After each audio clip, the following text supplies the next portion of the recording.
बिस्मिल्लाहिर्रहमानिर्रहीम। मैं इस पूरी बात को रिपीट करता हूँ। When both objects moving vertically, तो जब दोनों इंसान अमूदन हरकत कर रहे हों तो हमारे पास पुली के ऊपर से गुजर रहे हों, तो यहाँ दो मैसेज हैं। एक का नाम है M1, दूसरी का नाम है M2। कोई चीज़ ऊपर जा रही है या नीचे आ रही है, वज़न हमेशा नीचे को रहेगा, वेट हमेशा इसका वेट है M1G और इसका वेट है M2G। अगर ये अमल है, ये एक्शन है, तो इसका रद्द अमल या रिएक्शन क्या होगा? ये ऊपर को होगा, जिसे कहते हैं टेंशन, यानी खिंचाव। ये भी क्या है, इसका भी वज़न ऊपर को होगा, टेंशन। क्या ये बात समझ आती है? ये बातें मैंने थोड़ी सादा सी बताई हैं। वज़न M1 है, वेट नीचे को है, टेंशन ऊपर को है। वज़न यानी M2, मैस M2 है, वज़न नीचे को है M2G और टेंशन ऊपर को है। अगर आपको डायग्राम एलैबोरेट करनी आती है तो आपके लिए आसान हो जाएगा। अगर आप थोड़ा सा फोकस करें और मुझे बताएं कि जो M1G है ये मैस नीचे को है, और मैंने बोला था जब ये बॉडी, इसका वेट ज़्यादा है तो ये बॉडी किधर को जाएगी? ज़ाहिर बात है ये नीचे को जाएगी। जब नीचे को जाएगी तो इसके अंदर क्या पैदा होगा? एक्सेलरेशन पैदा होगा। क्या पैदा होगा? और एक्सेलरेशन क्या होता है? वेलोसिटी में तब्दीली, यानी rate of change of velocity. जब तब्दीली आती है तो क्या पैदा होता है? एक्सेलरेशन पैदा होता है। तो आप ये कहेंगे कि ये इक्वेशन पहली बनेगी M1G माइनस T। मैंने आपको पहले ये बात बताई थी कि जो वज़न है, जिधर बॉडी मूव कर रही है वो पॉजिटिव लिया जाएगा और दूसरी नेगेटिव ली जाएगी। तो M1G माइनस T। अगर फ़र्ज़ किया ये 10 है, ये 3 है, तो 10 में से 3 निकाल देंगे तो ये बॉडी 7 के लिहाज से मूव करेगी। मैं बात रिपीट कर देता हूँ।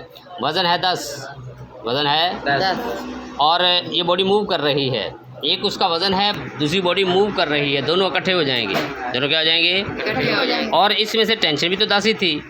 इसकी स्पीड की वजह से ये वैल्यू कम होगी, ये बढ़ गई, क्योंकि बॉडी नीचे आ रही है।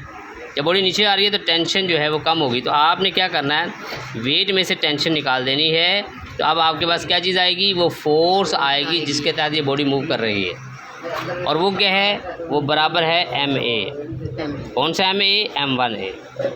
मैं ये बात पूरी रिपीट करूँगा।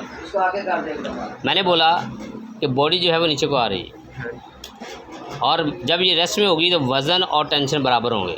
वज़न टेंशन है बराबर, लेकिन जब ये बॉडी हरकत में है तो बेशक वज़न टेंशन बराबर थे, लेकिन अब वज़न की मिकदार बढ़ गई, क्योंकि बॉडी हरकत में भी है, उसके अंदर एक्सेलरेशन भी जमा हो गया।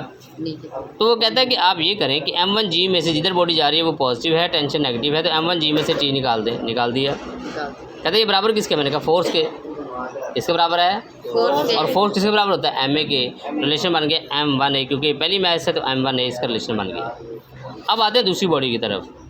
दूसरी बॉडी में बॉडी किधर को जाएगी? अगर ये नीचे को आएगी तो ये किधर को जाएगी? ऊपर को।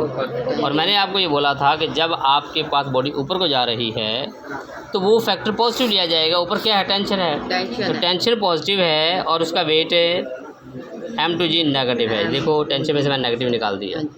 ये भी क्या है? ये भी फोर्स है, और फोर्स के बराबर होती है MA के, और ये कौन सा M है?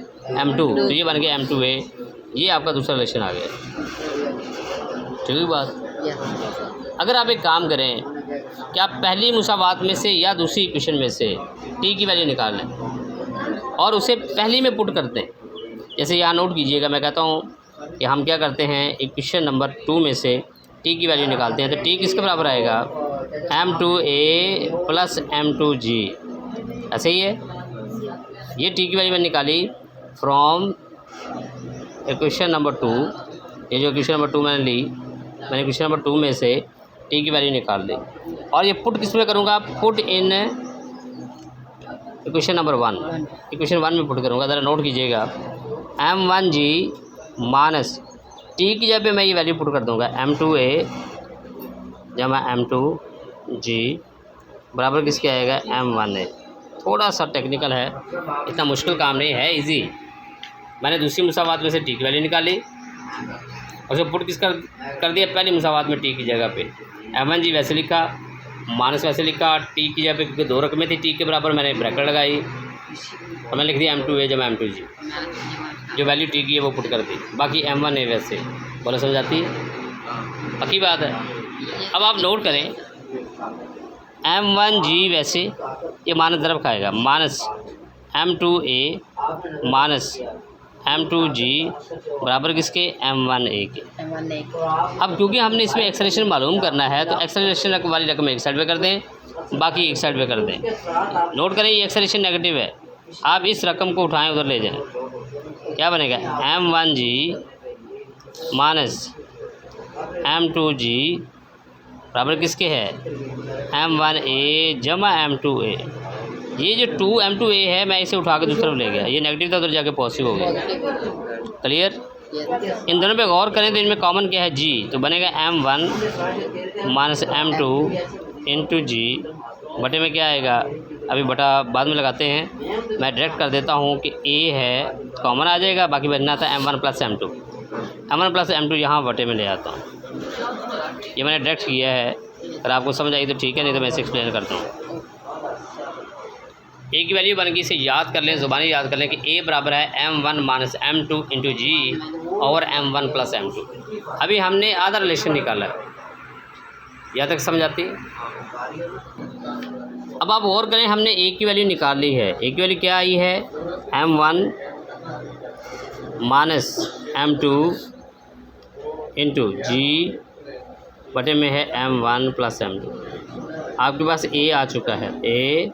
अब हमने इसे यूज़ करना है टी की वैल्यू निकालने के लिए। अगर आप थोड़ा सा फोकस करें तो टी आपने थोड़ी देर पहले निकाला था, टी बराबर है m2a, ये निकाला था m2a जमा m2g या प्लस m2g, ऐसे ही है। अगर आप एतराज़ ना करें तो मैं कहूँ m2 वैसे लिखते हैं, a की कीमत पुट कर देते हैं। a की कीमत क्या है m1 माइनस m2 इंटू जी बटे में क्या है m1 प्लस m2 जमा वैसे और m2g वैसे। क्या समझाती है आपको? जहाँ a था मैंने a की कीमत पुट कर दी। अब m2 को ज़रूर देता हूँ, इक्वेशन क्या बनेगी m1 माइनस m2 ब्रैकेट वैसे ही m2g से ज़रूर खाएगा तो बन जाएगा m2g बटे में वही m1 प्लस m2 और आगे वैसे ही प्लस m2g। कोई एतराज़? और से देखें, यहाँ भी m2g है, यहाँ भी m2g है, दोनों में कॉमन ना ले लें। कॉमन ले लें तो क्या बनेगा m2g में शुरू में लिख देता हूँ, m2g कॉमन ले लिया, बाकी क्या बचा, बाकी बचा m1 माइनस m2 बटे में है m1 प्लस m2 और जमा यहाँ क्या रह गया, यहाँ 1 रह गया क्योंकि यहाँ से मैंने उठा लिया इसे, यहाँ आ गया जमा 1। क्लियर? नहीं समझ आई? बोलो। अगर समझ आ गई है आपको तो यहाँ मैं m2g वैसे रहने देता हूँ। अब m1 माइनस m2 एलसीएम लेता हूँ, इनका एलसीएम क्या बनेगा m1 जमा m2। आपको ऐसे ही करते हैं ना, इसको अंदर रखते हैं, इस पर तकसीम करते हैं, जो आप एक आएगा वही चीज़ आ जाएगी m1 माइनस m2, और जिसके नीचे ऊपर कुछ नहीं होता ये नीचे वाली रकम ऊपर चली जाती है m1 जमा m2। ये छोटी क्लासेस में आपने पढ़ा होगा कि किस तरह आप एलसीएम लेते हैं। अब m2 से प्लस है नेगेटिव है कट गए, क्या रिलेशन बन गया m2g इंटू m1 जमा m1 कितना आएगा 2m1 बटे में क्या है m1 प्लस m2। आपका रिलेशन हल हो गया है, इसे याद रखिए। ये क्या बनेगा, ये m1 इससे तरफ खाएगा 2m1 m2g बटे में है m1 प्लस m2। लो जी, ये रिलेशन आ गया। टेंशन थोड़ा सा लेंथी है लेकिन मुश्किल नहीं है, हल करना आसान है। पहले में मैंने क्या कहा था, इसमें मैंने एक्सेलरेशन कैलकुलेट किया, जो पहला हिस्सा है ये ए खड़ा, जिसको मैंने यू भी लिख दिया, ये आप इधर भी लिख सकते हैं। फिर मैंने ए की कीमत इस इक्वेशन में पुट की, आप इसे इक्वेशन थर्ड भी कह सकते हैं, लिख भी सकते हैं by putting in equation third, by putting value of A in equation 3। मैंने ये पुट कर दिया और ये आर्टिकल आपका मुकम्मल है। अल्लाह हाफिज़।